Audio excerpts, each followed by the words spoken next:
So tonight we have Donovan with us. Donovan is a consistently high-performing leadership practitioner with more than 30 years of experience with the federal and provincial public service and the Evangelical Lutheran Church in Canada.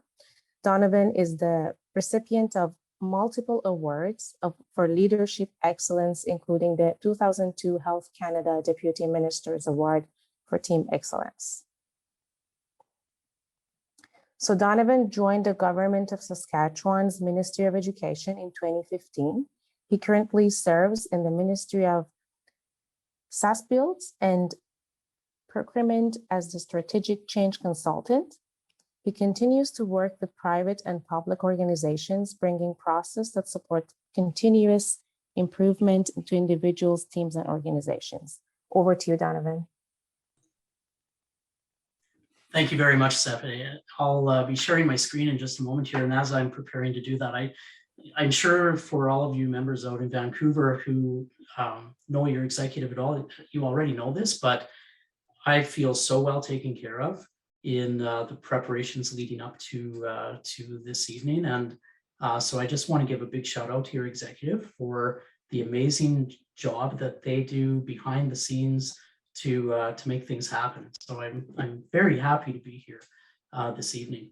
Let me just get to my proper screen here so that I can see what I'm doing there. I think you should be able to see my screen. Good. I love technology when it works, don't you? So thank you for that introduction. So you know where I'm coming from, and just maybe to add a little bit to what Sebade already shared with you. I am situated right now in Regina, Saskatchewan, in the middle of a wonderful heat wave in the prairies, which is very dry and hot and windy and dusty. It's really quite marvelous. Everything that you have seen and read about, it's all true. The added bonus for me here tonight, as I was sharing with your executive, is that I now just saw a pop-up for a third tornado in the area. And so things are heating up and getting very exciting here in southern Saskatchewan. I will stay on the line with you, but as Sid mentioned to me earlier, safety has to be first. So hopefully, if things happen and I need to disappear, you'll just be able to carry on with your agenda, and we'll pick this up somewhere along the line. But I'm hopeful. I trust that that's not going to have to happen. But I am thrilled to be here and to serve you in this way. I'm a strong advocate for servant leadership from anywhere in organizations, anywhere where we might be in life. And so I find a lot of value in being able to share some of my stories and some of my experiences, like what I'm doing here with you tonight. This particular presentation, Branding Yourself, came out of a request that was made by our federal youth network here in Saskatchewan a number of years ago. They came to me and said, Donovan, you do such a great job of branding yourself and selling yourself. People all over the country know you in our government. And so we want you to come and speak to a career boot camp to share with our young public servants how you've branded yourself so efficiently and effectively. And to be honest, I had never thought about it before. I had never thought about my personal brand until that request came. And so it really helped, or forced me, it helped me to learn more about myself, but forced me to really spend a lot of time in reflection to figure out exactly what my brand is all about and how I got to that point. And so what you see here tonight is the product of what came out of that request, as long as continuing development and improvement of what have become my personal guiding principles that I share with others. So I will continue on, first of all, by mentioning I do like to acknowledge the land before we get too far into things. And so I am situated on traditional lands referred to as Treaty 4 territory. And this is the original lands of the Cree, Ojibwe, Saulteaux, Dakota, Lakota, Nakota, and as well as traditional homeland of the Métis. And also to acknowledge where you are, most of you. City of Vancouver acknowledges, as I recall, being in the traditional territories of Musqueam, Squamish, and I believe the Tsleil-Waututh. But I also recognize that there might be folks joining in from other areas too. And so I just encourage you to acknowledge in your own way, consider the land upon which we live, and to honor it in that way. It's important for us to take the time to be able to do that. But I will continue on. What I will be sharing with you tonight is a host of elements that I've uncovered really over a number of years. So these are fundamental personal truths, really is the way that I would describe it, that have come out of my personal experiences. Oops, sorry, my self-reflections. I am going to share with you what I've realized about personal core values. I'll share with you a little bit about how I've discovered mine and the importance of what that means for me in my brand and in the decisions that I make. What I've learned about core values is that they are active elements in our lives, and they're not just passive things that we need to be aware of, but we actually live them out on a daily basis. And so I'll be sharing an exercise, a takeaway tool for everybody to take with them in the form of a self-driven, self-guided experience in discovering your personal core values and how they work for you and how they could work for you. All of that to say, we finally get to a point where I'll be able to share with you the importance of branding. And all of these, what I'll say is that all of these truths, these principles, build up to what I realized was all a part of my personal brand. So this is kind of the outline of what I'll be sharing with you tonight. We will be using Mentimeter. For those of you who are familiar with it, it's very, very intuitive. I'm sure you will agree. If you go to www.menti.com, you will see this code that I have on the screen, which I will also share periodically through tonight's presentation, just to make sure that it's always there for you to reference. But once you go to menti.com, you're prompted to enter a code, and this will be the code that you enter. So if some of you are there already, that's fantastic. If you're not there yet, I'm just switching a slide, but don't freak out, because I promise it's going to show up on the other slides too. So I'll just keep going at this point here. So back in just before Y2K, some of you may have been born by then. I feel kind of old when I reference Y2K, but back just before Y2K, I joined the Federal Public Service here in Saskatchewan as in a entry-level position with Health Canada. And very shortly after I joined, I was in a work plan conversation, performance planning, and things like that. And I'm sure hopefully we've all experienced work plan discussions with our managers. And what I realized is that there's certain questions that get asked. And so what I experienced was this: what do you want to be in 5 years? That was the question. And it's a good question. It helped us, as my manager and I, to unpack, where may I want to be in the organization? What do I want my title to be in the future? What do I want my status to be within an organization? What do I want my salary to be? That's very important. And what kinds of skills and abilities am I going to require? And what tasks and functions? Do I want to be a manager? Do I want to be a technical expert? Maybe both. What it really boiled down to for me is this last bullet.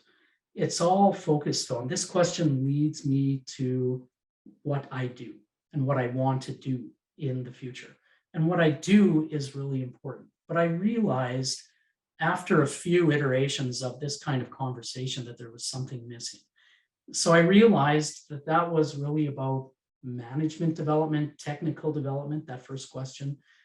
I became more curious about the leadership question. Who do I want to be in 5 years? And so I've come to a point in my career development where I have now challenged my managers to unpack this with me. Whenever I have a new manager, whenever I have a new conversation, I always want to focus on the who. The what is really important, but what I really truly believe is that who I am, no matter what it is that I'm called to do within my organization, that who I am while I'm doing it becomes fundamentally more important. And what I found is that by talking about this kind of a question, it speaks to a completely different piece of who I am. It speaks to my character. It speaks to how I'm able to bounce back and how I'm able to adjust to the changing environment of the workplace and of life in general. It speaks to my competencies, both those that I already have, as well as those that I may need to develop even more in my life. It speaks to my core values, which, like I said, I'll be speaking to more so in a while. And back to this fundamental thing, who I am, it becomes fundamentally important for me. And so that what I'm going to be sharing moving on here is kind of what I want you to keep in mind as I'm sharing all of these fundamental truths is that I don't consider myself to be there yet. I really honestly believe that our goal is not to be perfect, although I will admit I am a perfectionist, and that I struggle even with that statement. But Simon Sinek says our goal is not to be perfect, our goal is to be better today. And that for me, that is something to keep in mind as I strive for success, that it's important to just recognize I can't do it all at once. I need to take steps in order to get there. So let's go into my first guiding principle. My idea about principles and about where I've come in my branding is that life has thrown me a number of doorways, many, many doorways. Some of them were doors that I was able to go through in terms of career advancement, redirection of my career, and not just career, but also life in general. There's been doorways where I've had to stop, think about whether I want to go through or not. And some of them have been awesome. A lot of them have been amazing, but there's some that I really would consider to be more like fake doors. Sometimes they were offers that were made to me that ended up being not what they were cracked up to be. Sometimes they were doors that I thought should open towards career advancement, and they never opened. And so I have struggled with doorways in the past, but I've recognized that if I focus on myself, instead of focusing on trying to open a door that will not open, if I focus on myself, it allows me that space, that potential to live into, so that when that door does finally open, I'm ready to go through. And I have the skills and the abilities and the understanding of what it's going to take to be able to go through. But what I would suggest to you, one of the things that I've learned is that doors will open, opportunities within career advancement within your organization, or maybe even outside of your organization, opportunities to advance or to try new things. Those doorways open all the time. And part of the challenge that I've learned is I can't wait for too long. Otherwise, that door is going to close. Maybe somebody else takes the opportunity, or maybe I just realize it's not worth the risk to go through that door. And sometimes I've ended up missing those opportunities. What I've learned, though, is that there really at the grassroots level, what ends up happening is that if I don't go through a door that I want to go through, usually it's because of fear of some sort that's gripping me and preventing me from moving on to a new opportunity or advancing myself or improving myself. And so there's 4 fears I want to just kind of quickly unpack with you here. And the first one is the fear of uncertainty. The fear of the unknown grips so many people. And this is probably the most common fear that we experience when we're considering a new direction or a new path or a new opportunity.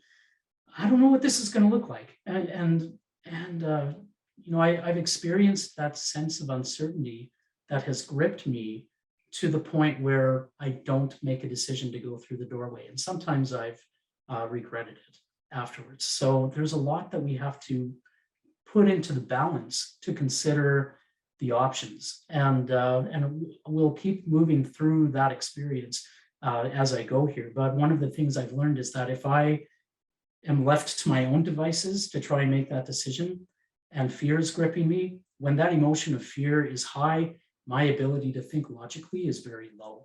And so that's the way emotions and functional thinking work. When emotion is high, can't think clearly, and I'm probably going to make unwise decisions. If I have other people, skilled guides, mentors who can come alongside me, I'm usually able to get past that fear, talk it out, and figure out what the best decision is going to be. When I was moving up through the government, I experienced this second fear quite a bit.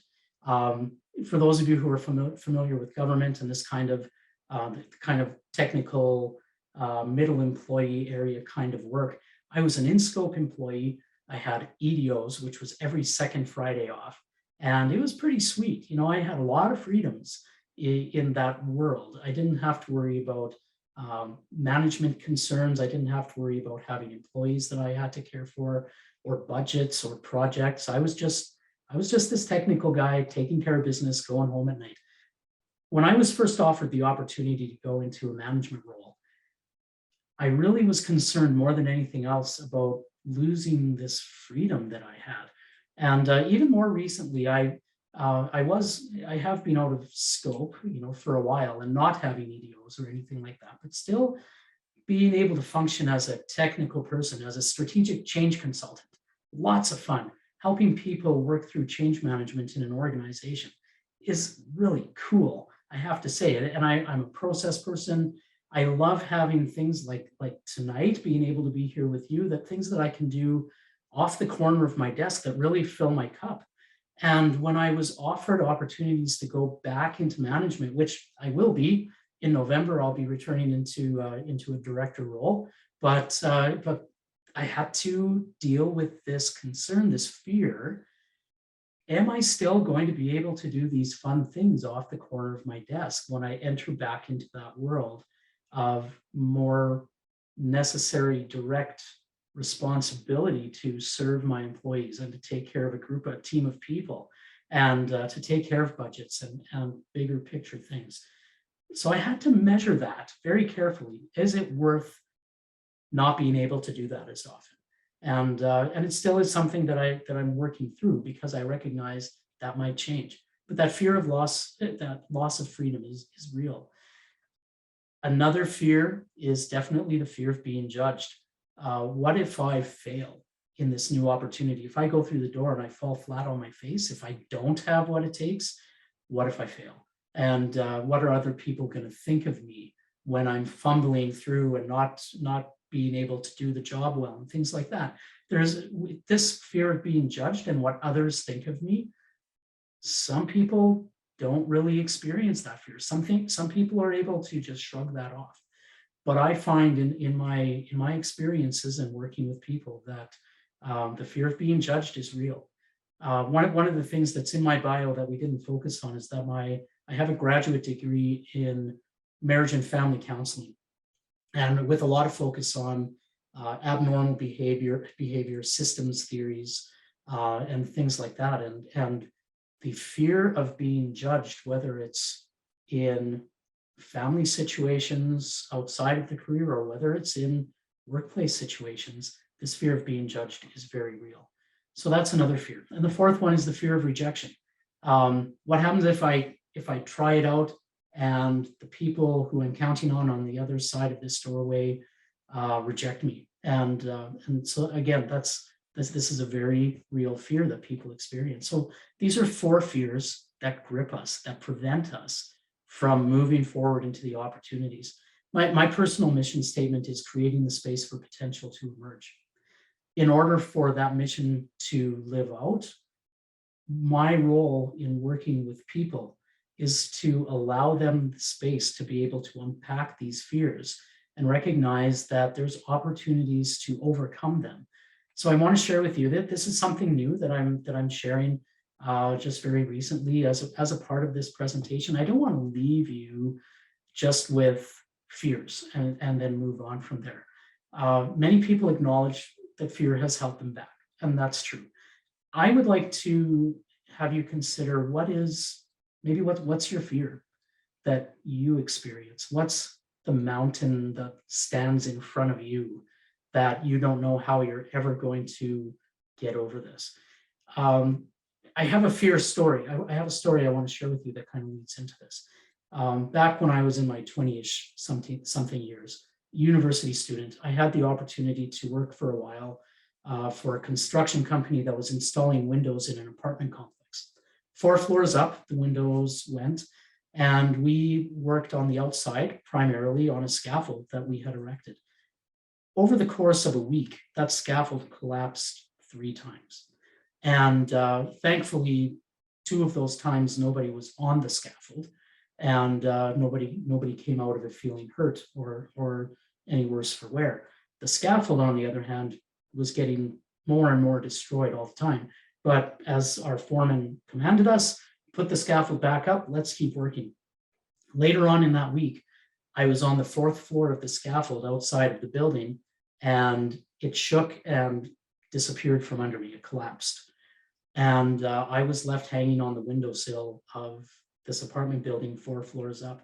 And thankfully, my foreman was on the inside, and the window was not there at the moment. So he was able to grab hold of me, and he pulled me into safety. The result of that, though, is that I have a terrible fear of ladders, not necessarily of a ladder itself, but climbing up the ladder, and even more so trying to climb down a ladder. I literally get paralyzed. I was one time stuck on the roof of a shed, about maybe 6 feet up, for about 4 hours, because I could not bring myself to putting my foot over the edge of the shed onto the ladder that was just below. And so fear really gripped me. I had an opportunity maybe about 10 years ago to be in front of a group of young teens, campers at a summer camp. And I decided I was going to take this opportunity to share some ideas I had, some ideas I've been reading about, and practically overcome my fear in front of them. And so I share these steps that I followed with you now as well. So with my campers, I stood in front of them. I took it was about a 12-foot ladder, and put it on the stage at the front of the room and stood beside it. And I shared with them the story that I just now have shared with you about the scaffold falling and the terrible fear that paralyzes me, that grips me, and keeps me from going forward and doing things functionally that are related to ladders. I acknowledged the fear to them. In my preparation, I wrote down a little bit of the story. What I found when I was writing down the story before this speech this talk that I gave to the campers, I realized that, the fear, it's not mine to own in the first place. And I found that the fear, as it transferred onto paper, I found some distance between myself and the fear. It wasn't as critical for me anymore. It didn't feel as big. It wasn't this big mountain in front of me anymore, but it was still there. It was still significant. So I wrote it down, and it helped a lot. The third thing I did was I felt the fear. I allowed myself to feel it. So what I did with the campers, I told them that my intention is to go up to the top of the ladder, and by the end of the talk I was giving with them, I would be sitting on the ladder at the top and talking to them from there. And so as I went up the ladder rung by rung, by the time I got to about the 3rd step, fear was gripping me, and I felt it just like I was climbing up that scaffold again so many years ago. It's okay to feel the fear, because we need to acknowledge it as a part of a meditative practice. To be able to acknowledge the things that are there that are distracting us is very important, as long as we can find center again and keep going in the direction that we're intending to go. So I felt the fear, and it was good, and it was real. And it even got to the point where I said to the campers, look, I kind of feel like I can't go any higher. So if it's all the same to you, I'd like to just go back down and say that this is good enough for tonight. They had different plans for me. They cheered me on, and they basically told me very loudly, a couple of 100 kids, they were very loud and said, no, that is not an option. They started yelling at me to keep going, keep going. And so there on that 3rd rung, I had to consider the outcomes. What is the real risk if I keep climbing? Is there a real risk? The only risk was that the ladder could tip over sideways. So I had somebody come and grab hold of the ladder, and lo and behold, I wasn't doing it by myself anymore. And wow, the strength that gave me. Not only did I have somebody holding the ladder, but I had all of these people cheering me on now, all of these young eyes, 200 sets of eyeballs, young, impressionable people looking at me. Talk about the pressure to keep going, but I did. So I considered the outcomes, and I decided there's too much at risk for me to go back now. And so I recognized at that point, I need to keep going. And so I mobilized, I mustered the strength, and I realized I don't have to get to the top all at once. One step at a time, somebody holding the ladder. There's a lot of hope in here. As I was going up, I realized, Donovan, you probably never prepared yourself as well as you could have for this particular conversation you're having with these campers. So I would say in hindsight, there comes that point where if I would have prepared it in advance a little bit more, I could have done this probably a lot easier, tackling, overcoming my fears. And so I would say, make sure that you anticipate, as you're overcoming your fears, anticipate what it might feel like and what it might look like for you to re-experience it as you go, and prepare for that moment and have a plan for how you're going to continue. As I went up that ladder, I stayed in the moment. I didn't look down, I didn't look up, I just stayed at that spot. And every rung that I got to, the campers would celebrate, they would shout out, they would cheer, and I was in that moment, and it was celebratory, and it was something that that I could say I'm accomplishing every step of the way. And so I would say to you, start small as you're overcoming your fears, as you're tackling your fears. Don't try and do it all at once, because that's a lot to bite off. And don't do it alone, because it's a lot to do on your own. So find those cheerleaders, find those people who've been there, who can support you in ways that are going to be meaningful. And finally, like the campers did with me on every run, celebrate your successes along the way. Don't wait until you make the goal. Celebrate as you go, because with every celebration, it gives you strength. This is what I've experienced in overcoming my fears. And I share this with you now as well, hoping that if any of you can say, wow, yeah, I have experienced some fears. This is something that could definitely help you the way that it has helped me. So I hope that this is a step-by-step tool that you can take away with you. Now, you probably don't have it yet, but I'm requesting that this PowerPoint will come out to you in a PDF form so that you have all of this information in front of you, and you'll be able to reference it after the fact if that would be helpful for you. But I'm going to keep going here. John O'Donohue is he's a mystic who I respect a lot. And what I'd actually like you to do right now is just where you are, close your eyes. And I'm going to read this to you. Feel free to follow along if you want to, but I'm going to read it to you now. And consider this as a part of your experience of a doorway that you might be thinking about that you want to go through. Though your destination is not yet clear, you can trust the promise of this opening. Unfurl yourself into the grace of beginning that is at one with your life's desire. Awaken your spirit to adventure. Hold nothing back. Learn to find ease in risk. Soon, you will home in on a new rhythm, for your soul senses the world that awaits you. I have found this to be true. John O'Donohue I love John O'Donohue as an author, as a speaker. He's a wonderful storyteller. And I've experienced this, thanks to John O'Donohue, I've experienced this feeling. And he's given words to it that my soul awaits what is beyond that doorway. And I didn't even realize it, but it is true. So I want to go to Mentimeter now. And I'm going to shift screens here, but go to menti.com. Here's your code. I'm going to guess that some of you have already been dropping things into Mentimeter, which is totally cool. So you're going to see something a little bit different than this on your screen, but you should hopefully get here. So the code, if you're not there yet, 34407764. And it should just take you to, if you advance the screen, you'll be able to get to a screen. But there's the code one more time for you. And the question is, do you feel equipped to step forward if a new opportunity comes your way?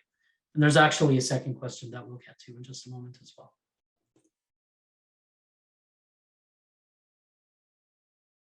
And by the way, there's no right answer, right? I hope you know that. I hope you realize that.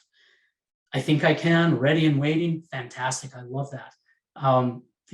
The self-discovery of recognizing, yeah, maybe a little bit, or I don't know. that's okay, because we're all at different spots along this path on this journey towards realizing our own goals. And it's good to do these check-ins with ourselves to recognize where we are and to understand a little bit of where we may want to go. And one of the things I've learned in change management, I'm a certified ProSci change management practitioner. One of the things I've learned is the importance of self-assessment as we go through the processes of change. And so I really appreciate where you're all at here. This is fantastic. I'm going to move us to the next question, which is, has fear ever prevented you from exploring a new opportunity? And some of you are, many of you are here already. You guys, you're rock stars. Look at you guys go. Yeah, fear is real. Let's acknowledge that there is at some point in our lives, there's going to be fear that affects us in one way or another. Some of us, we can say, hey, I've just gone past it. No big deal. I've been able to deal with it. And good for you.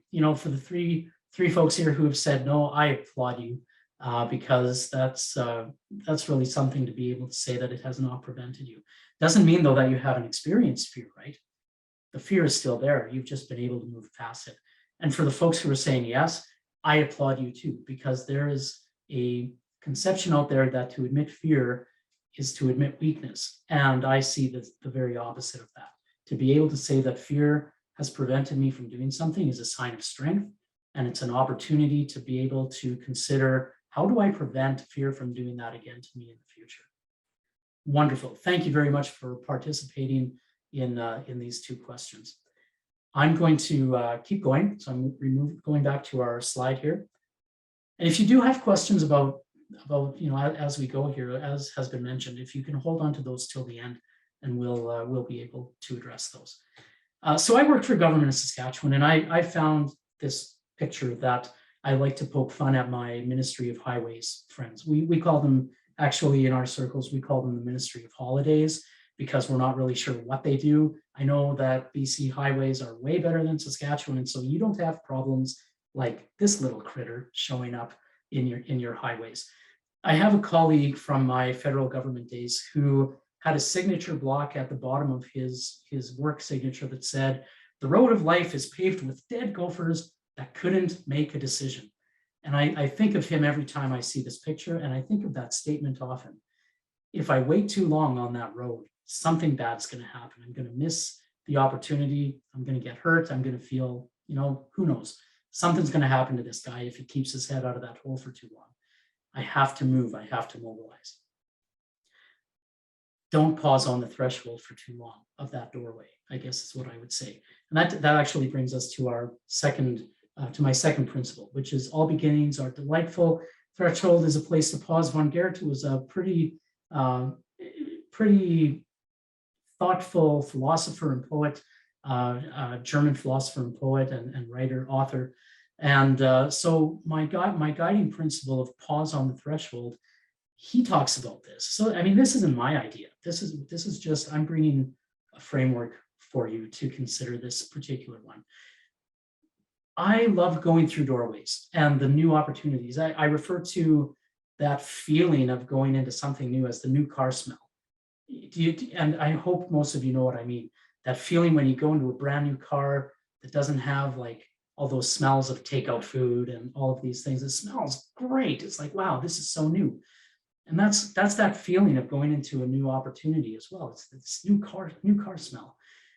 But I want you to think about this for a minute. Consider, we've probably all been here before in one way or another. For me, I use groceries as an analogy here.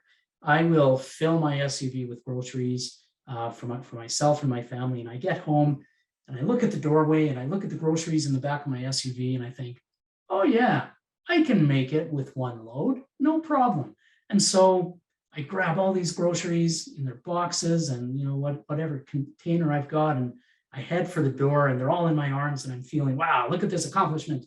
I'm ready to go through that doorway, and I get to the door, and what happens? I realize I don't have a hand free enough to be able to open the door. So I'm stuck there. So I have to drop stuff in order to be able to open the door to go through to the other side.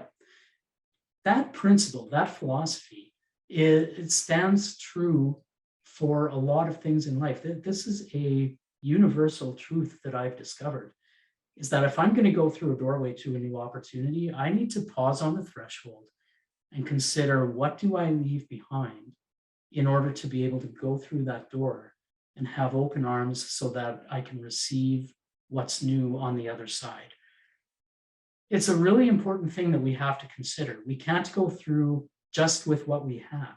We need to go through in such a way that we can receive what's new so that we can continue to grow. I have a short video that I want to share with you that speaks to this a little bit, and we're going to unpack this a little bit more after the video is done. So hope you can pay attention. I hope you can hear it okay as well.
There we go. So some good guidance from Covey to provide to us for things that we may want to consider letting go of. So let's go back to Mentimeter. And the question is, what do you need to let go of in order to step across the threshold to the next opportunity? And again, this is some good self-reflection. So let's take a look here.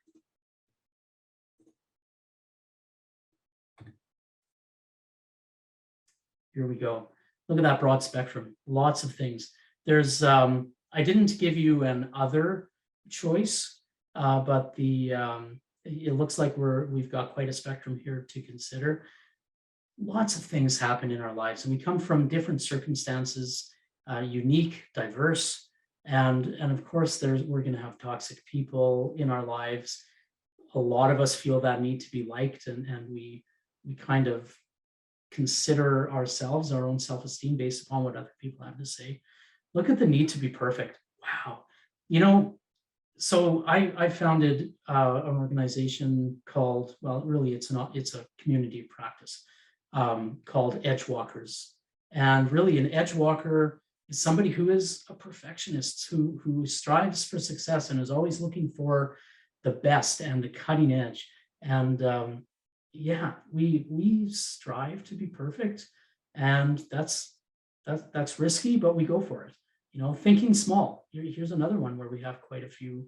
Yeah, the ability to dream big is important, but recognizing that a lot of us, yeah, we might think small. You need to let go of that. Shoot for the stars, right? That's beautiful. Thank you once again. Thank you for your participation here. I will go back to our PowerPoint, and we're going to keep going. For me, when I pause on the threshold, these are methodically some of the things that I do. I refer to pausing as pitching my tent. And what I say by that, when I pitch my tent, it's an opportunity to create a space once again for potential to emerge. And I stretch out my tent pegs, make a nice big space, and I welcome others in. And so there's an opportunity for me to reflect internally on myself, welcome others into my tent so that we can talk about it, mentors, people in my life who might be impacted by some of the things that I'm thinking about.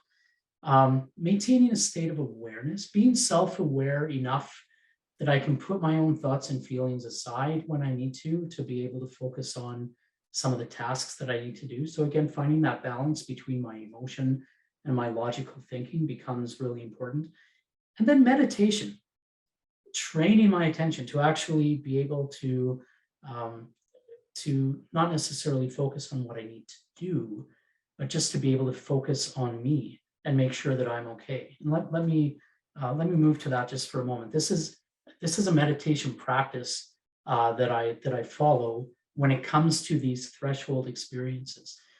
So I get myself into a comfortable meditative state, and hopefully all of you practice some sort of meditation. If not, check it out. I highly recommend it for your own personal wellness. But for me to be able to meditate on a threshold that I'm encountering, maybe having trouble crossing, I meditate on that, and I consider it, and I contemplate what's the outcome going to look like. What do I need to pay attention to now? Things like that.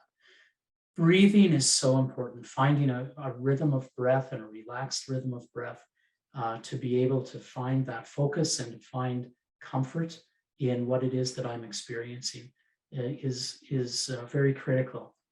And as I'm doing that, I consider what I have in my hands, what I have in my possession, and consider what do I need to let go of, but what do I need to keep, and make those kinds of decisions in my mind before I actually make the decision, because making the decision then will come once I have a clear understanding of what those things are.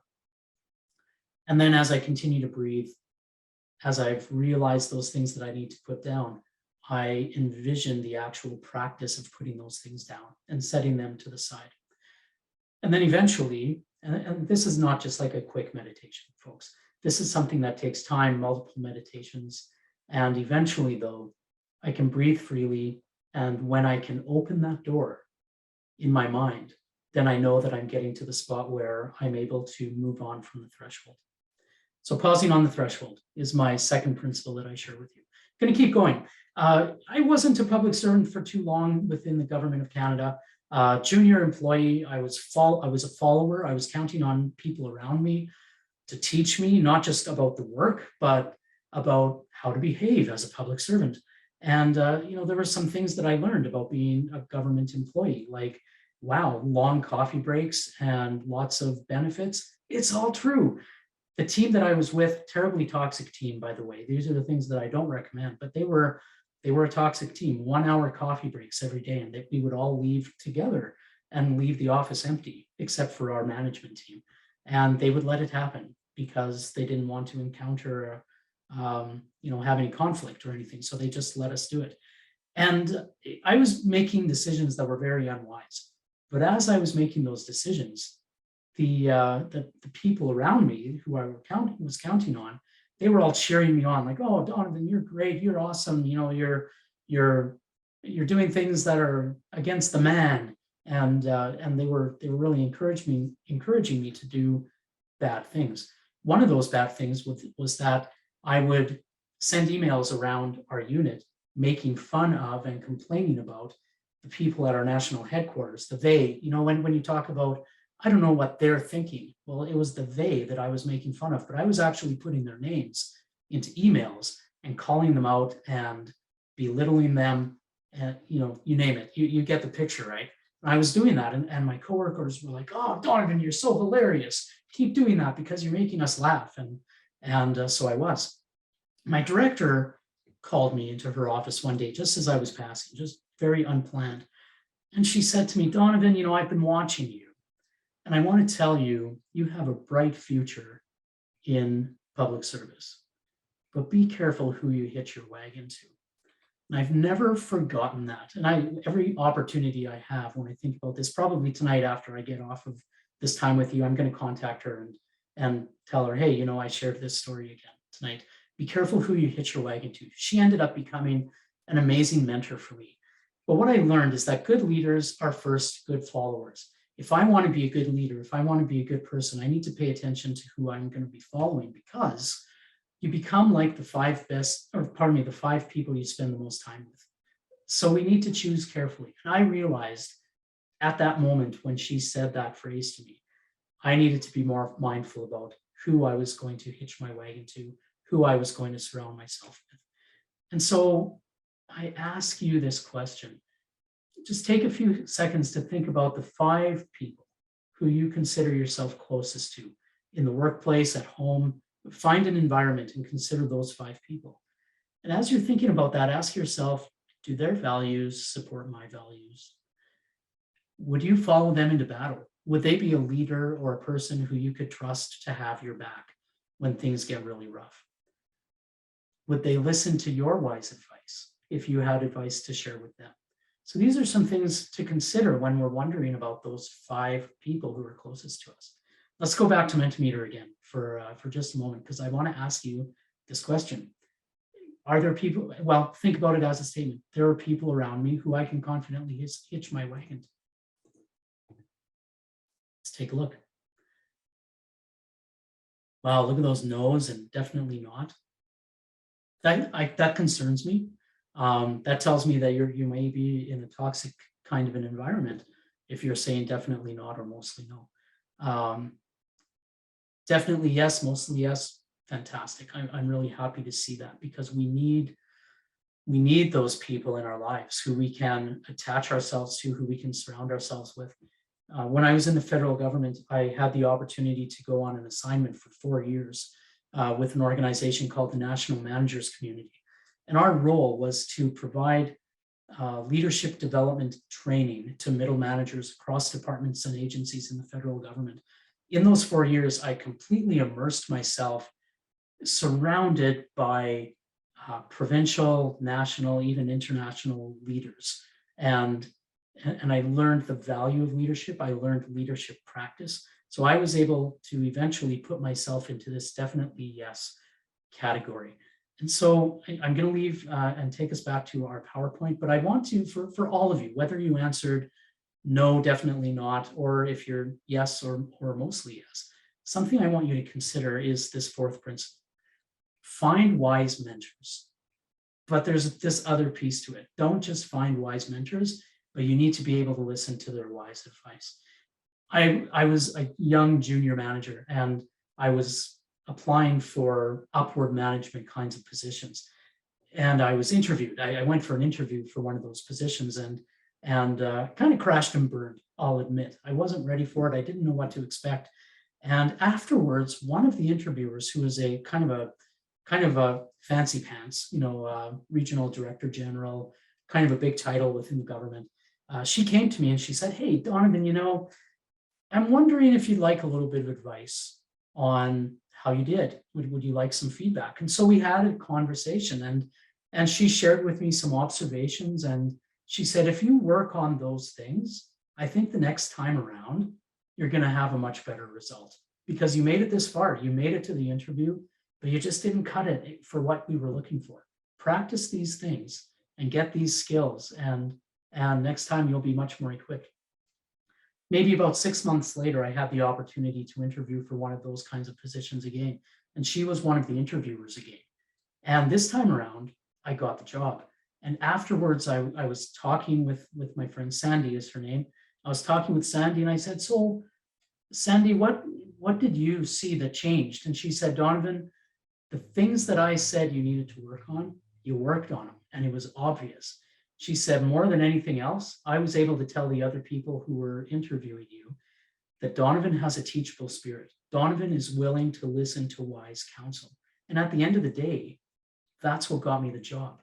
It was, yes, all the skills and abilities that got me that far, but the willingness to listen and to learn to the wise counsel around me was what put me over the edge. So I encourage you to think about that as well, as you consider the wise counsel around you, or what you would like to have. Mentorship happens in a lot of different ways. In provincial government in Saskatchewan, we have a Government of Saskatchewan mentorship program. Very formal. You get matched up with people from anywhere in the organization, but it's those casual mentorship opportunities where I go to people and say, "Will you be a mentor for me for this particular reason?" You can have many mentors. You're not just confined to one mentor. Just whatever it is you want to develop in your life, find a mentor that matches and ask them, "Will you be a mentor for me?" So let's go back to Mentimeter. And I want to ask you these 2 things. I want you to consider if you have a mentor, first of all. Maybe not sure. Yes. Lots of no's. Opportunities for you to ask. I have a mentor who I've specifically approached to say, I want to learn more about protocols with going to First Nations communities.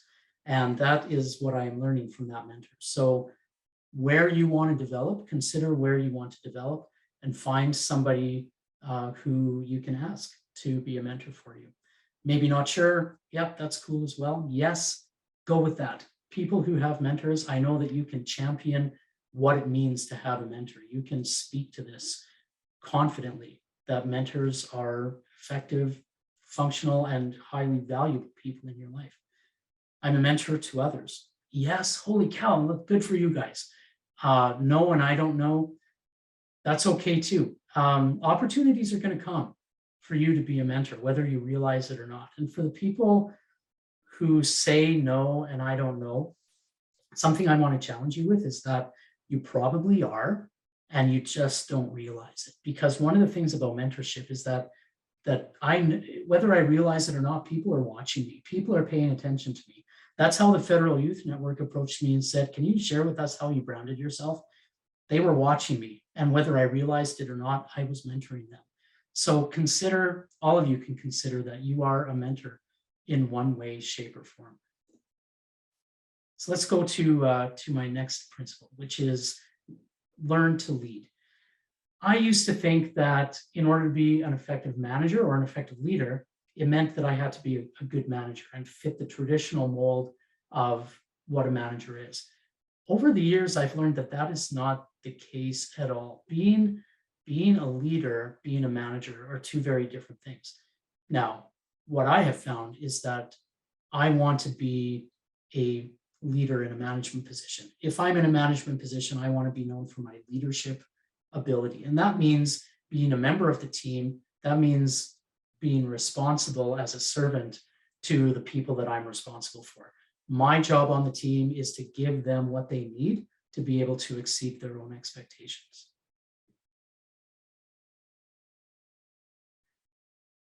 I'm going to keep moving here to this next Mentimeter question. I want to learn how to be a better leader. Leadership means a lot of different things to a lot of people. So what I would like to challenge you with here is that the leadership stuff that we learn and develop along the way, we can read about it, we can understand it as a theory, but until we find ways to be leadership practitioners, that's all it's going to be, is a book on the shelf. And so for me, leadership is not something that I know. Leadership is something that I do. And so I want to challenge you with this statement without really talking about leadership all that much, because there's more to come. But I want you to think about this up front. I want to learn how to be a better leader. So let's take a look at what's going on in Mentimeter here. Yeah, thank you for saying yes. People who say no, that's cool too. You know, it's leadership is something that is, for me, is that potential to grow into. And it's not for everybody. I know folks, I once worked with a person at Health Canada who was very comfortable to never step into any kind of a role of leadership. She was a great mentor, absolutely. But taking on that leadership role, she was quite comfortable just to not go there. And even being in that kind of a stance, she still influenced others. So rest assured, just because you may have answered no here doesn't mean that you're not already an influencer in your own ways. Folks who have said yes, go for it. Find ways to be a better leader. And hopefully this presentation here tonight is helping you a little bit with that. Let's keep going. Like I said, I founded Edgewalkers a number of years ago out of a community of practice of leadership practitioners across Canada within the national managers community. And we've since grown to be kind of our own standalone group of people, especially here in Saskatchewan. And we formed, I started talking about us as Edgewalkers because on a daily basis, we literally were walking the edge. We were the people in our organization, really, we were known within the federal government as the people who stepped out daily looking for where the edge was, trying new things. If they didn't work, we tried something else. We were cutting edge, we were innovative. When deficit reductions happened, we were the first ones to figure out a plan on how to engage managers and employees and make a difference in a positive way, to be able to support others and to be able to practice leadership in that way.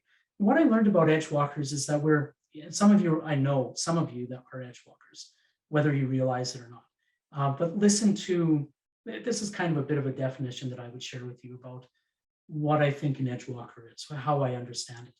We don't necessarily feel like we fit the mold within our organization. We interpret trends, share important information across, it doesn't matter if it's within our small cohort or anyone. We just like to be able to analyze and share information. We have a strong sense of belief and a sense of integrity. We bring positivity and calmness to a room. People know when we walk in because it just feels like the chaos isn't as big anymore.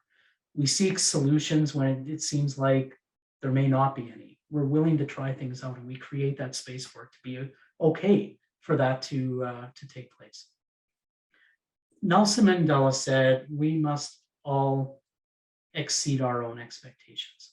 For me, I thought that in order to be a good manager, I needed to fit that traditional mold, like I said a moment ago. But I realized that that's not the case. And thankfully, I was able to break out of that sense of fitting the mold. I actually, true story, I was in Health Canada for a few weeks, and I came from an environment where I wore a suit and tie all the time. So I would wear a tie to work, and I realized that I was the only one really doing that, the only guy who was wearing a tie to work. And it wasn't, except for a few weeks into it, where a couple of men came to me and cornered me in a hallway, and they said, Donovan, Mutchler, knock it off. You're making the rest of us look bad. You're not fitting the mold of what it is to be a public servant, and you're going to ruin it for the rest of us. So I felt that pressure to conform and to not exceed my own expectations anymore. But Nelson Mandela has been quoted to say, we must all exceed our own expectations, because the people around us, even if it's not for our own sake, people around us need us to be able to do that. And so I'm going to ask you, we're going to go back to Mentimeter again. Hopefully this is working well for you. Exceeding expectations. So these three key questions: how important is it for you to be able to exceed your expectation, the expectations of your organization or your own expectations, or for others to exceed your expectations?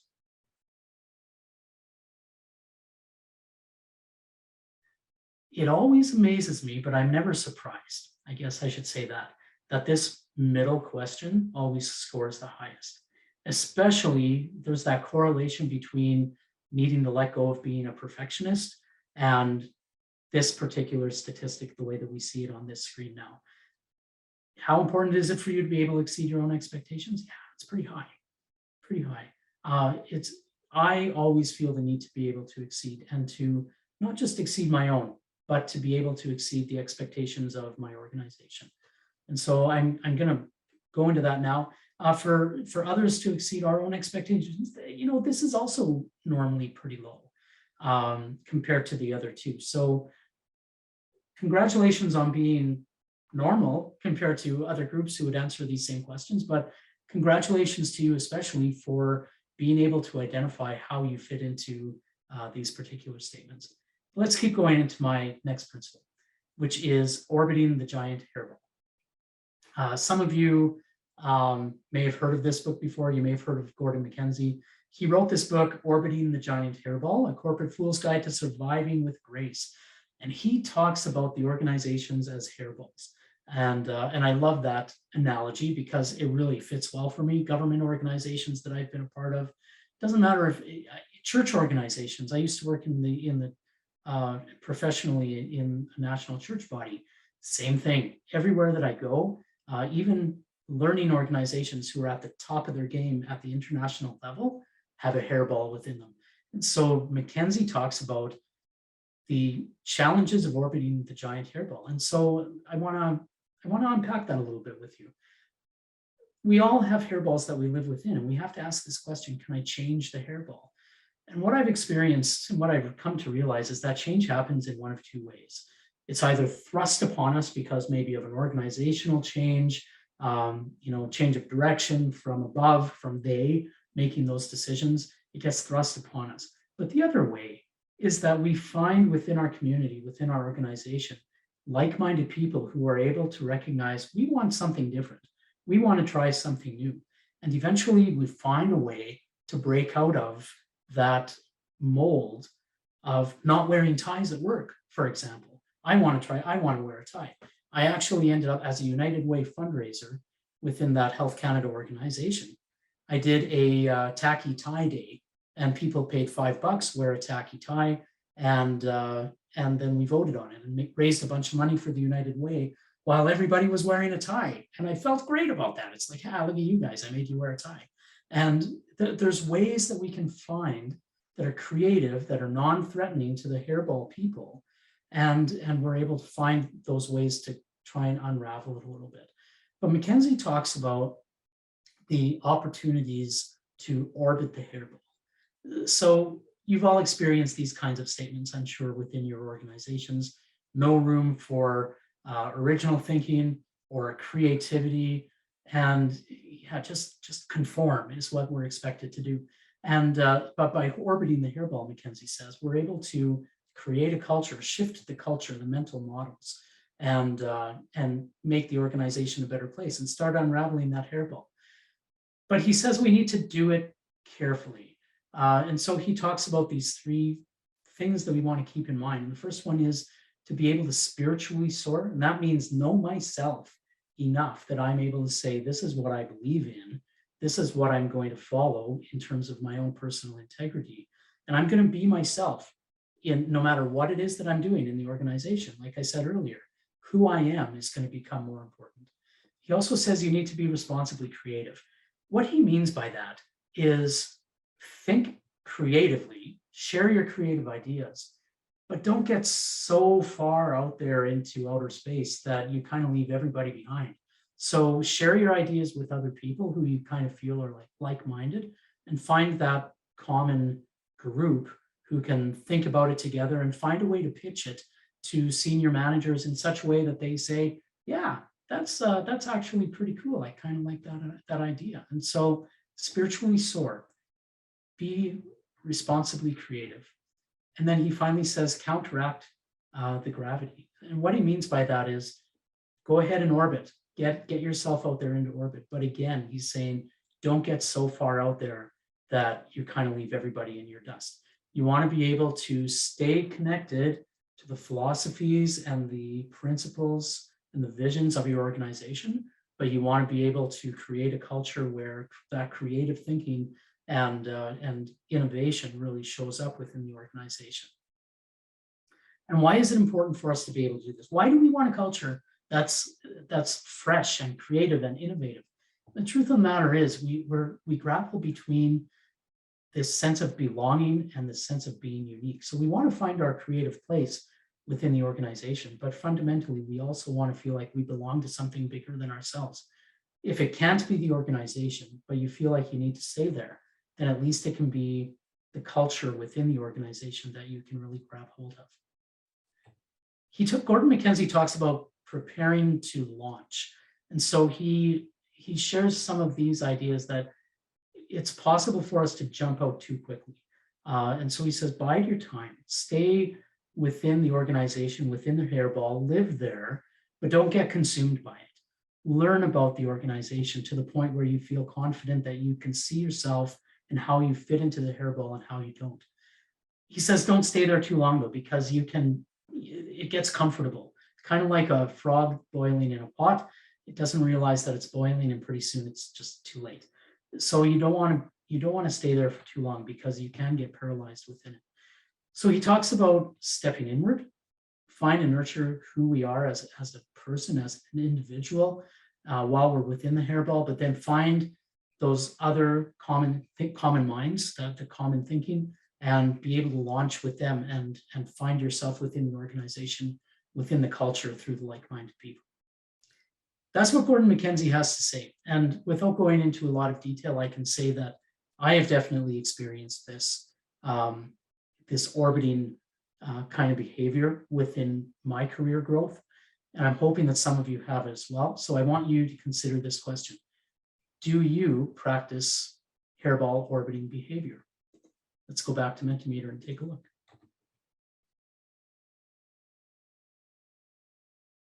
Broad spectrum, this is good. No, but interested, not my thing. It's okay if it's not your thing.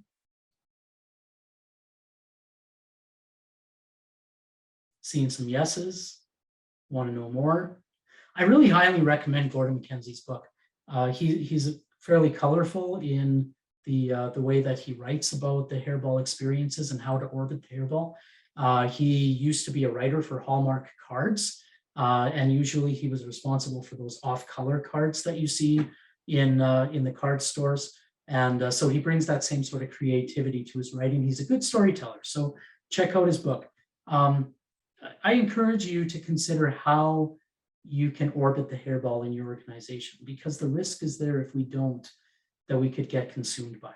And for me, that's not a great place to be in my experience. So thank you for your responses to this particular question. I'm going to keep going. As I said, I was part of a group called National Managers Community for 4 years, back from 2010 to 2014. And one of our champions within that organization said this to us as a group at one of our national forums. And this is a direct quote: "Best ideas I've ever received have always been within earshot if I shut my mouth and listen for a while."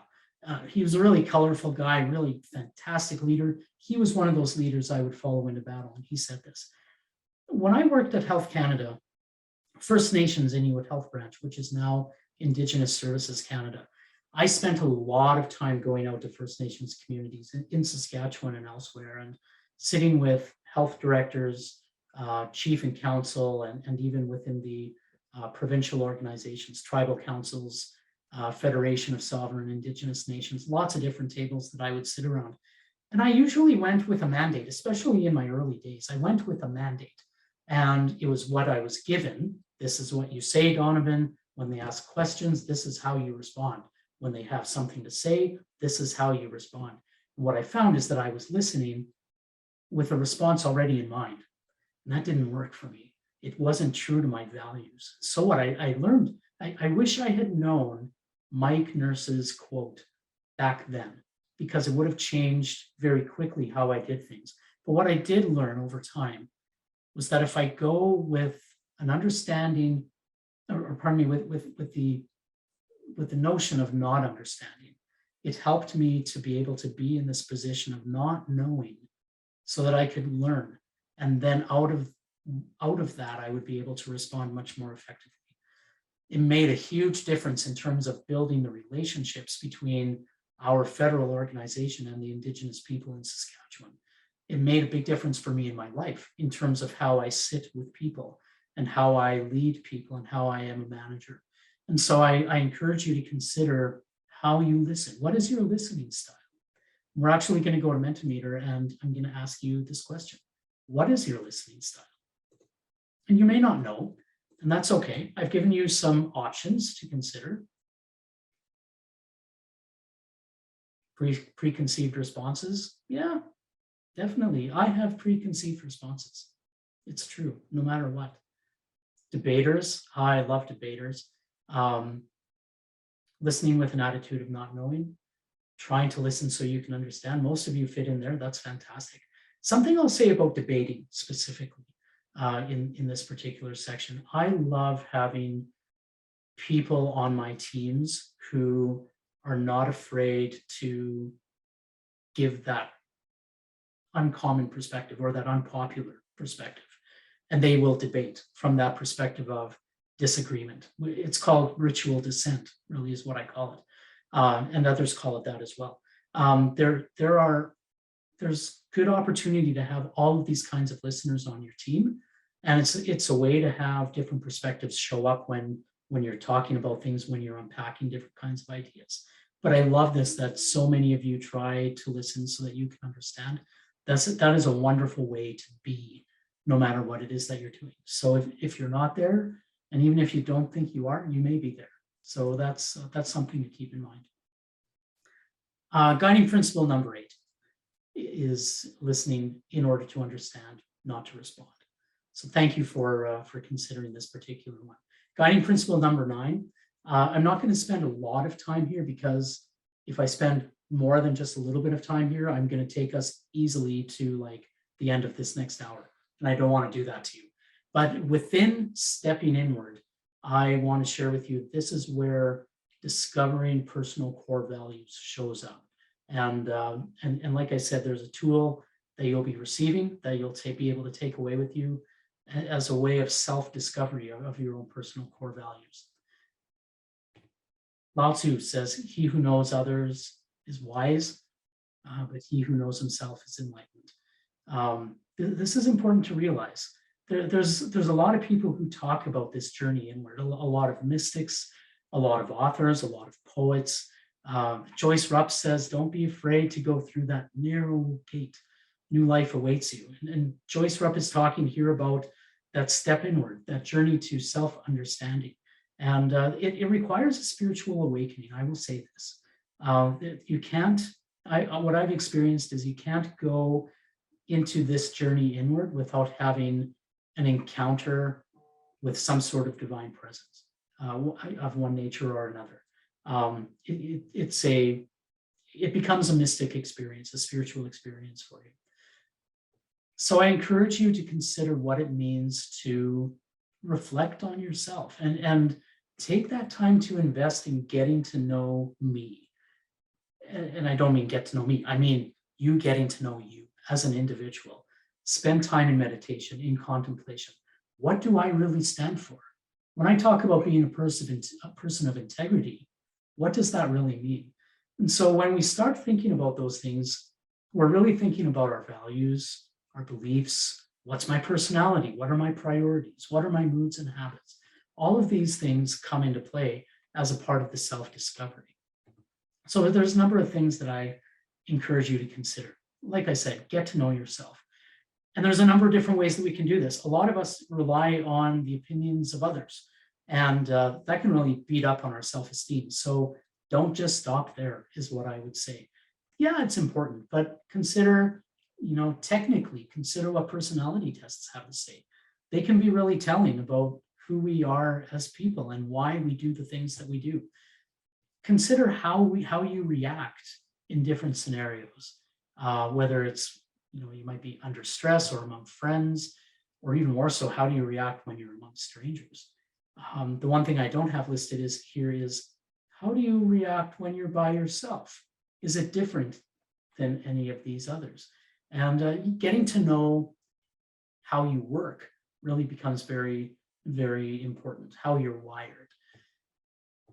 So then, as I've said a lot here, getting to know your core values, for me, this has become a life changer for me in my career, in my life path, in my personal wellness. So I encourage you to learn your fundamental truths. What are your principles? What are your personal core values? These really do become your moral code and provide for you an understanding of what you stand for. They also provide a foundation for you to fall back to when life feels like it's not really going the way that you think it should. When you're having a bad day, when you're having a bad week, when you feel like you made a poor decision, your core values can be a foundation for you to come back to. They become a fallback point. So, like I said, there's this core values exercise that's going to come out to you. And here's just some of the things that I want you to consider in advance. This is all going to be in the kit that you receive as well. But take that stance of not knowing, even not knowing yourself. Wow, I don't know about me. I need to find out about me. Wow, what a crazy kind of an idea. But come into it with that. You don't realize what you're going to learn. You don't know what you don't know. So we need to assume no complete notion about who we are or what is truth or any of these deep philosophical things. Learn to just empty our mind of all of those things, of all those preconceived notions. I'm going to give you in the kit a huge list of values. just words on a page. But I'm going to ask you to use that list as a starting point. You can add to it if you want to, or do with it what you will. There's even a lot of stuff online that you can go to that will give you ideas of words that represent values. So what I ask you to do in this kit is take everything from this list or off of the list and create your own short list out of all of this. So let me show you what that looks like. This is my own personal journey into discovering my core values using this kit that I've developed now kind of as a resource guide out of my own experiences. So I took my values, I put them on a list, as I showed you here. And then I grouped all of those values together. And the groupings kind of have a theme attached to them. So common kinds of ideas, I put them into groups, specifically 5 groups is what I was looking for. And this is what I ask you to do as well. Look for those 5 groups. Within each one of these groups, there's going to be a value word that sticks out for you more than the others. This word is going to be the group label. And so you'll see here in my example, spirituality, teamwork, success, truth, and faith are the ones that jumped to the forefront for me when I was going through this journey. And by the way, there's no time frame to this journey. This is literally a journey. This is a path for you to walk down for your own personal knowing. So this is what I came up with for my group labels. The next step is to add a verb to those labels. So yeah, see, and this took some work for me to actually do that. So I added label or verbs to each one of my labels: seek, embrace, strive, speak, walk. These are all, they felt good for me. There might be other verbs that you will want to add to yours, and that's okay. Find something that works for you. And then the real work comes. If you think this is hard, nah, this is easy. What comes next is you get to realign those values. And again, I have step-by-step kind of a guide on how to align these values for you. So what you see on these slides is basically what you see in the guide that you'll receive as well. But the first core value, what I've learned is whatever my first core value is, so for me it's spirituality, is my grounding point. So when I'm having a bad day, when things aren't going well for me, I have to regroup myself with my creator. And that means meditation, that means self-reflection, getting into nature. I spend a lot of time in trees. I talk to trees, I listen to trees, I listen to the wind. I know right now you're kind of feeling like, whoa, Donovan's losing it. I don't know if I can go down that road. That's just me. I'm just sharing with you, that's my fallback point. For you, it might become something completely different, and it probably is, and that's okay. But then you keep going. Your second value, something that moves you forward from that first value, from that grounding point. What moves you out of that so that you can go on with the day? Then your third core value, which is an interesting value because this is one that you can say, okay, I know that I'm moving forward because something is materializing in my day. So for me, if I'm stepping out in faith towards my goals, the team shows up and I'm able to see others who are supporting me, and I feel like I'm not walking it alone. Teamwork is my third core value. And so the opposite of that, though, doing it alone, for me, if I do things alone, I usually fall on my face. If I'm falling on my face, I realize then, I'm not working within a team. I need to go back to square one. I need to go back to my first core value and reboot and try again. And it doesn't mean I'm failing. It just means this is a point where I can recognize I've got to change something in my lineup here. And then the fourth and fifth values are really the way that you move forward towards your goal. So the fifth core value is the natural response, the natural goal that you move towards. And so for me, my fourth value is success, because the team will realize success. And when it does, I'm able to speak truth about the success that we are realizing. And so for me, that's how my core values work in my life. So after you order your values, this is what mine looked like: spirituality, faith, teamwork, success, and truth. And then they become active, right? What I've been describing to you is a practical use of core values and how they live out in your life. They're not just something that's static that You know, that, yes, I have printed this and I put it on my wall as a reminder of my values and what I stand for, but it doesn't mean they stay on the wall. I recognize how my values worked for me in my life. I have made decisions on leaving jobs or not accepting job offers based upon whether or not they're lining up with my core values. So this is a tool that I encourage you to try it out when you receive the kit and consider how it works for you on a daily basis. For me, it has been life-changing, as I said. Getting to know my dark side and when things feel off has been really important in understanding my core values, because these things show up. I've experienced it with myself. Others who have gone through this guide on their own or with me working through it with them have all said that, man, when I'm experiencing my dark side, when I'm not living out my core values, these are the things that they're describing. They feel the anxiety, the depression, the stress. They feel imbalance, disorganization, and anhedonia, which is, this is a fabulous thing. Anhedonia is the inability to feel happy. And really the way that that lives itself out is, say you really like gaming, or you really like going for walks around the seawall, or something of that nature. Anhedonia, if you're not living out your core values, you suddenly find out, oh, I used to love gaming so much. I don't want to do it anymore. It doesn't make me happy. I used to love walking around the seawall. It just doesn't make me happy anymore. That's anhedonia. And that's a real tip for you. That's a trigger for you to think, am I living out my core values? You may not be. I would encourage you to really think about that if you ever feel that way in your life. And even go back to some of those times in your life when you felt that way. And I would guess that there was some sort of imbalance going on between your values and the way that you were living life. And it's just something to think about. So this is my principle number 9. And I am moving on to guiding principle number 10. Finally, we're here. What you all came here for, branding yourself. Okay, here's something I want you to think about when it comes to branding. When I first went into the Organization of Health Canada, whether I like it or not, I had a brand. And so I share this cute little cartoon with you. Welcome to the corporation. Okay, they won't actually say this, but they might. I don't know. Maybe in southern Alberta where it's ranchland. Would you prefer to be branded or have a tattoo on the inside of your ear?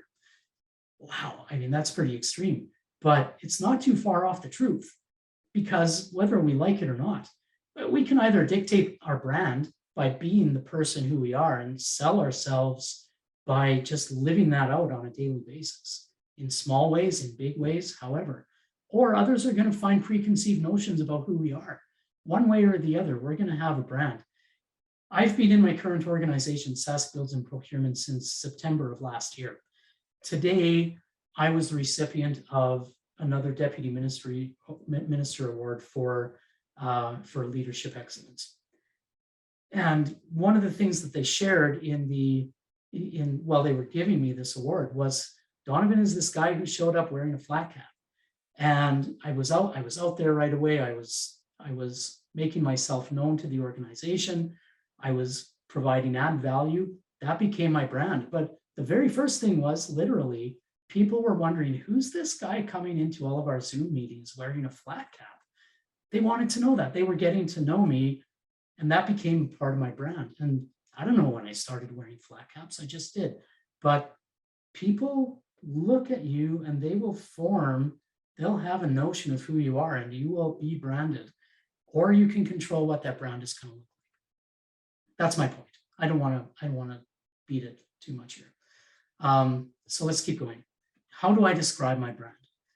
This is something that I was really forced to start to grapple with when the Federal Youth Network asked me to consider my brand and how I'm going to share this. So this is my brand. I have a mission statement: create the space for human potential to emerge. Sometimes I drop the human off, depending on my circle that I'm talking to or that I'm sharing my mission with. Sometimes I just say, create the space for potential to emerge, because I recognize the divine nature of who I am and of who other people are. I practice namaste in my life, bowing to the divine in others. And I really truly believe that when I'm creating potential or the space for potential to emerge, it includes the divine potential that we may not even realize is happening. But have a mission statement. If you don't have one, really spend some time thinking about it. Develop a mission statement, post it on your wall, keep it in your wallet, laminate it. It's something that you can keep with you. Figure out what your vision and purpose in life really is. And this is something that can be a part of how you brand yourself, whether it's in your curriculum vitae, in your resume, or just in the way that you present yourself to people. What are your values? This is something else that you can describe to people, not necessarily in words, but even by the way you live it out. What are you passionate about? Live it out, let people see it. When you're sharing goals and visions with people, talk about it. What are my goals in life? My 2-year goals, my 5-year, my 10-year. What do I want to do when I retire? This helps people understand who you are. What are my best qualities that I bring to the table? What am I still working on? Consider those things too and how you want to share those. And finally, like I said, core values. Really seriously, don't be afraid to discover them and to share them with people and share how they work, because it can really affect other people around you, as well as being able to talk about it really helps you to confirm these are my values. And that's something for you to be proud of and something for you to respect in yourself. So why is branding important? Well, it's said, so CEO Hangout is an international executive website where literally CEOs go to hang out. And this is some of the things that CEO Hangouts has said in the past. The companies that invest in personal branding initiatives found that employees are more likely to stay, basically. So what they're saying, people feel better about being a part of that organization.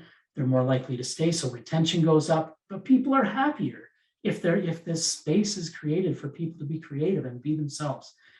But even more so, in organizations, they're saying that most recruitment is happening from within organizations, and recruitment is becoming more and more intense and more competitive. So the chances are, if we get our brand out there, no matter what organization we're a part of, chances are we're going to be able to see ourselves advance through the organization, not because of what we're doing, but because of who we are. And for me, that is really exciting. So brand or be branded really is what I would say to you. Let's go back to Mentimeter one last time. Are you still with me? I mean, we're into this for like an hour and a half now. So I hope you're still with me. You're not getting too much fatigue. We are so close to done. Are you happy with your personal brand?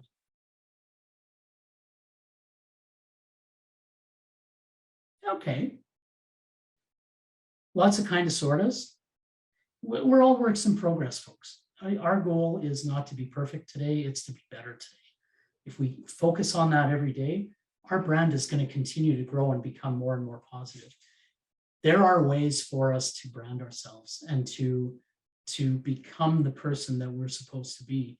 And if we do that, if we focus on who we are actually meant to be instead of what other people think we should be, and living up to that brand that other people expect us to live into, the powerhouse people that we can become. And if we encourage others to live according to their own brand and their own values, what an amazing world this can become. Not just in our organizations, but in our own personal lives, in our families, in our communities. All of these things I want you to consider as you step away from today, as you step away from this presentation. So thank you for that. One last thing that I would like to share with you. I had an opportunity a number of years ago. I've been a hiring manager way too many times, but I love it. I love seeing the potential in people and seeing the promise in their eyes. And I had one person come to me one time and say, "Hey, Donovan, this is the kind of job that I want to get. I'd like a promotion, and I'm wondering what I need to do in order to get there." So we talked about that, and I was mentoring this person, and I said, "Look, here's some of the skills and abilities that you want to really sharpen up and make sure that you're ready to live into this potential of the new position. And it might mean that you have to do things outside of your job description to be able to develop those areas. Don't be afraid to do that and look for those opportunities." And sure enough, about a year later, she applied on a position that she was really excited about, and she did not get the job. She got an interview, but she never got the job. she came to me afterwards and said, hey, you know, like I thought I was doing all these things, and she said, but there was some of the things that you said that I should do. There haven't been any opportunities for me to try out those things. And my answer back to her, and this is what I would share with you as well, and this goes back to the doors. Don't wait for somebody to come along and hand it to you. We need to be proactive in our own lives to see the doorways of opportunity, to try things out, and to be able to step up to that door, step through, and try the new things, whether or not it's a part of our job description, whether it's part of our comfort zone. Find ways to make it happen. Because when those doors do come before us, we want to be able to say confidently, I'm ready to go through, or I don't feel like going through that door. I don't need to. So I leave you with that thought, and consider how you may be able to improve on your own brand, or continue to develop yourself towards that. So branding yourself, it really does become a fundamental piece of who we are and how we sell ourselves, but it can't just be something that we decide to do one day. We have to develop ourselves and know ourselves in such a way that we can get there first. So I leave you with that. I do encourage you to consider who those sages are in your life, those wise people who can be mentors for you. I share this picture with you because I really do believe, maybe I put my mentors on a pedestal, but I really do believe that my mentors and watching them and listening to them are the reason that I am where I am today. And I do consider them to be the wise sages on the mountaintops. And it's a journey into mentorship. It's a journey into self-realization. So I leave you with that, and I say thank you. And we open it up if there's still time, Sid and others, for questions. I am more than happy just to spend a few moments in dialogue with folks. So thank you very much.